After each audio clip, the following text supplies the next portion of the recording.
our podcast about General Hospital. If you're new, welcome. Now, Mom, I have a question for you. Do you think Curtis is the new Drew? No, but I think he's a pain in the you know what. Mm-hmm. So I'm gonna try not to crash out on this podcast today, like I have been about Curtis and Portia and Isaiah. So Curtis, I'm like, what's going on? What's going on?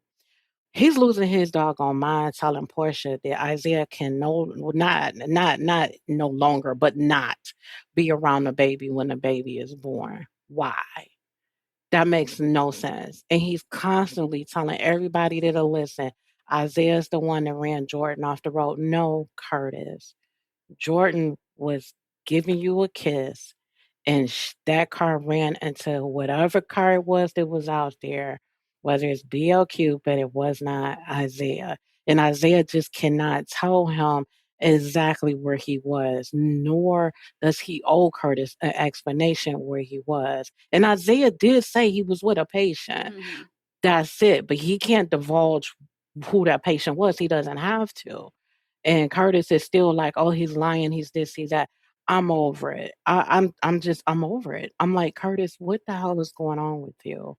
But I'm glad Portia stood her ground with him and was like, if you don't want Isaiah around the baby, then I guess you're gonna have to move because then Jordan cannot be around a baby. Oh man, I was like, round of applause for Portia Mm-hmm. because Yeah. I was so happy she was 10 toes down on that. And I'm glad that she is very angry about what happened with Isaiah because he cannot perform the surgery that he needed to on that kid. Mm-hmm. And so it's like, even when Portia told Curtis that, he was just like, okay, so Ann, what? I'll pay for the kid to be, sent wherever. And Portia was like, that's it's for one, Portia was like, it's already taken care of. But two, that is beyond, the point here. He did something that was horrible. I don't understand why they writing the character Curtis like this, where he's just very like angry. I'm not liking this for the character right now because Curtis was wrong to hit Isaiah and basically Isaiah hand is messed up, and they keep saying over and over they don't know if this man can do another transplant again. If his hand doesn't fix itself back, heal 100%. Curtis is one of those kind of people. He must didn't know about sticks and stones because he's a grown man. He allowed Isaiah to say something to the point that he felt like he needed to punch him out like that. No, I don't care if somebody is saying something to you that you don't like. I don't care if they're talking about one of your loved ones, whatever's going on. Words are words. Now, if somebody put their hands on you, that's different. You have the right to defend yourself. Curtis' actions was horrible, him punching Isaiah like that because Isaiah said something about, oh, I'm gonna be around your kid or be a better father. So what? Grow up here, Curtis. Stop. Oh, yeah. It was, I think, the first time that many people were rooting for Portia this time because she's like, you are self righteous, you are arrogant, you don't see how this affects our family and other people. Like, and he just like, whatever, it was him. It's him. I was just like, Curtis, you got a brain tumor or something? Like, what is going on? Because he has the self righteous thing, but it's been like kind of mild. It's like at 100 right now. It's on steroids. It's really big right now. Even Michael was looking at him like, huh? So Turner did press charges against him. Thank you, Turner, because Yeah. when she talked to Portia and Isaiah, Isaiah admit I shouldn't have said what I said, but that doesn't mean he should have punched me. And look at him. He's in the cast. He still got his black eye. I mean, it's awful. Curtis messed up his livelihood, which messed up his patience. And I like that Kai had talked to Isaiah because Kai was like, what the heck? Because this is all Curtis' fault. And at first, Trina was somewhat defending Curtis, and Portia, like, stay out of it, Trina. Like, seriously. And then after she talked to Kai, she realized that her father is wrong. He's absolutely wrong to do this. Even she doesn't understand why Curtis would even do that. So I'm not sure they're going to write it where he got some kind of illness or something, a brain tumor or what, because he's like, at 100 right now. And I hope that he gets some kind of jail time. Of course, he does not want that, but he's very, very arrogant, just like how Drew was. It's awful. It's very hard to watch Curtis right now. Yeah, I mean, because that kid could lose his life. So now they're scrambling trying to find another doctor that can perform the surgery. So it's like what he did had a serious action against not only himself but everybody involved. Hmm. And it's like that's why when people are in the heat of stuff, you gotta stop and start thinking. Count to 10, do what you gotta do, take a breath, and not do something that has such a major impact on not only yourself but your whole family, and in this case other people, Hmm. you know. So it was just horrible. So I don't know where GH is going with this. I think, to me, looking at the story and the way it is, it shows with somebody action, like the action that he took in this case to hit Isaiah, that action resulted in such, like you said, a ripple effect. And maybe Yeah. that's what General Hospital was going for. So that maybe people would start to look at, hey, think before you do something Well, that can do damage. it's the same way with Brooklyn not coming forward. Her not coming forward is having this Yes. ripple effect. But I also agree with Tracy. You cannot be responsible for that man losing his temper either. Curtis said that all to himself. It's just that Brooklyn feels so guilty about it. And she just doesn't want to lose Phoebe. I don't know how it's going to go because Michael put it together real quick that it was Brooklyn. And I'm not sure about what Michael wants to do. Michael's so focused on getting back at Willow and Chase that he's not thinking about the consequences for Brooklyn. I'm not sure how it's gonna go with all this. Even Jacinda was giving him doubt, like, "How are you sure about this? There could be some bad ramifications from this. Are you sure?" But Michael, I think he's too focused on getting Willow away from the kids, and of course, he hates Chase. That he's not thinking about BOQ. And if BOQ gets in trouble about this because of Michael, Tracy gonna go off on him. Ned is going to. Lois might even come back for a moment. Olivia already doesn't like Michael right now. Everybody's going to be mad at Michael. He's not thinking long term about how this can affect Brooklyn and Phoebe.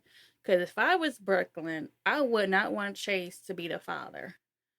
Let's be for real. Because if Brooklyn and Chase adopt Phoebe. Legally, they're buying together by Phoebe. And if they break up, Chase is going to be with Willow.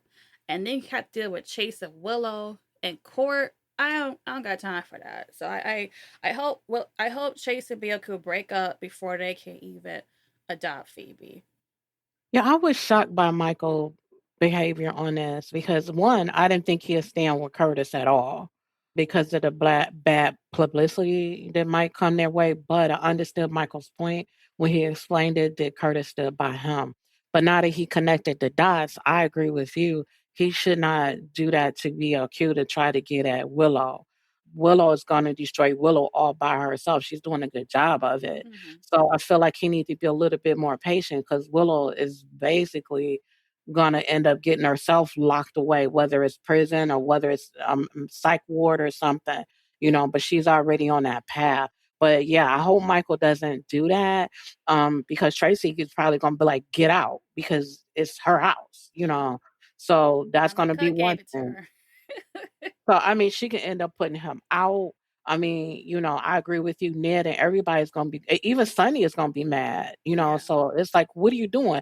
And then just because he think that maybe she'll get a slap on the wrist, like he was telling Jacinda, he ought to know that it doesn't happen like that. No. They thought that for him. He ended up going to jail for unaliving Claudia. He, all people, should know better. And he shouldn't put Brooklyn in that position just because he's trying to go after Willow and do a takedown on Willow. It's wrong. I did like BLQ going over to the house with that president because Chase is getting on my nerves Oh, with this whole Willow thing. And so they up in there hugging, and Brooklyn walks by, and I'm glad that she saw it. But I was surprised that she was so calm and cool the whole time when she came in there. So I wasn't expecting her to really go off on Willow though before she left. And I said, that's the Brooklyn that I've been missing. Where Mm-mm. have you been, girl? Yeah, yeah.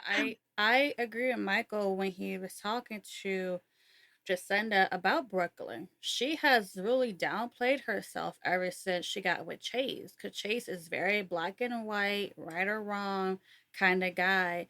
And Brooklyn is very feisty, and we haven't seen that in her since she got with Chase.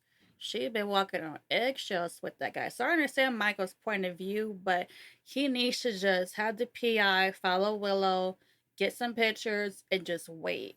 He wants to rush it, and he's better just waiting at least a month or two longer, you know. And I wish that he had a PI follow Willow because she would have saw Willow and Sidewell talking maybe because that whole conversation, whoever wrote that was hilarious. And the actor did great with his facial expressions going off on Willow, telling her to enjoy the quietness. And Drew is right there looking like this SOB is talking crap about me and I can't do a damn thing about it. Calling him a potted plant. It was hilarious. But Willow is just like, oh, he needs to not be drugged anymore. And Sid was like, okay, I'm gonna take him out then. Willow's like, wait, what? It's like, come on, Willow. Like, this is who you decided to control you. You keep saying how Shiloh and Drew and the audacity of throwing Michael in there controlling you. He did not control you, girl. You had too much freedom, it seemed like. And now you have Sidwell doing the same thing. So I was happy Sidwell put her in her place. Well, Sidwell told her to smother him or, do whatever she got to do to him. But, he was busy because he had other things to deal with. I Yeah. mean, the whole scene was just hilarious. I was like, wow. I said, I love the person that plays Sidwell. He's funny to me. Yeah. He is hilarious. Well, he was busy trying to find Brit and Rocco. Now we got this whole thing with Lulu and Dante continually blaming Brit for Rocco's decisions. I'm tired of that. I'm getting real tired of that. And Rocco made a choice. He did send video to Charlotte and use code word to let them know that he went willingly with Brit. And that's the end of it. And Lulu and Dante just can't grasp that he left them. Rocco's been on this downhill ever since Lulu woke up. It has not been great. He needs help, and they so focus on, well, it's Gio's fault that Rocco had got alcohol poison. It's Gio's fault that he broke into Dalton's lab. It's Brit's fault that he was there on the pier. It's like the common denominator is Rocco. He's making a choice and doing all this stuff. Like I was just so fed up with with that whole thing. I thought it was hilarious when Liesl came in and was like, well, you two sucks as parents, you know. Yeah, Lisa was funny. She did not care. She's like, y'all two suck, and that's why he turned to my Brita. You know, I was just like, Lisa, it's not the time for this right now, but I completely understood where she was going from. Now Sonny is involved in this. Y'all too little too late. Y'all should have been went to Sonny about this. Oh my gosh. Well, Sonny put Brick on it, so he told them to stand down because Column is going after Britt and Rocco, and they would just like Sonny said, lead column right to Britt and Rocco. Mm-hmm. So if Britt kind of deals with it, he's not checking for Brick. So that makes sense to me to have Brick, step in and kind of deal with it. But yeah, when they get Rocco back, they need to go to family therapy as far as I'm concerned and find out why Rocco keeps turning to Britt because the kid does. And I mean, you can't blame him because she doesn't I think she doesn't really scold him on things and just try to talk to him. And I think that's what's driving him to her. And then with them, it's like he's being judged, about the things that he does. And maybe they need to lay off for that. I don't know. That's our take for General Hospital this week. Please go over to our YouTube channel where we are doing a poll about how to do our future episodes, whether to keep it 15 minutes, do 15 minutes with the extra, or talk about General Hospital and Beyond the Gates for 30 to 45 minutes each. So please head over there and let us know. And whichever has the highest number, we would do that starting next week. Thank you everybody for listening. Until next time. Bye, everyone.